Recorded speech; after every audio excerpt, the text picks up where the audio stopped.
সূরা তারিক। শপথ আকাশের এবং রাত্রিতে যাহা আবির্ভূত হয় তাহার। তুমি কি জানো রাত্রিতে যাহা আবির্ভূত হয় উহা কি? উহা উজ্জ্বল নক্ষত্র। প্রত্যেক জীবের উপরেই তত্ত্বাবধায়ক হইয়াছে।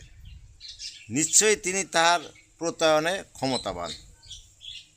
যেই দিন গোপন বিষয় পরীক্ষিত হইবে সেই দিন তাহার কোনো সামর্থ্য থাকিবে না এবং সাহায্যকারীও নয়। শপথ আসমানের যাহা ধারণ করে বৃষ্টি এবং শপথ জমিনের যাহা বিদীর্ণ হয়।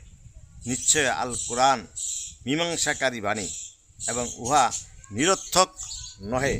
উহা ভীষণ ষড়যন্ত্র করে এবং আমিও ভীষণ কৌশল করি।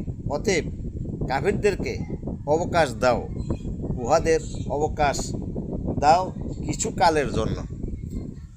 আল্লাহ পাক আমাদেরকে সূরা তারিকে যে সমস্ত হুঁশিয়ারি আল্লাহ দিছে সেই অনুযায়ী আমরাও জমিনে থেকে আল্লাহ পাকের বিরুদ্ধে কোনো কাজ, কোনো কথা, কোনো কিছুই যেন না যায়, এই জন্য আমরাও সতর্ক থাকব, যাতে আল্লাহর রহমত বরকত আমরা পাইতে পারি। তাহলে আমরা জমিনে সার্থক হব। জমিনে সার্থক হইলেই আখিরাত পরকাল, জান্নাত জাহান্নাম সব জায়গায় আমরা সফল কাম হব।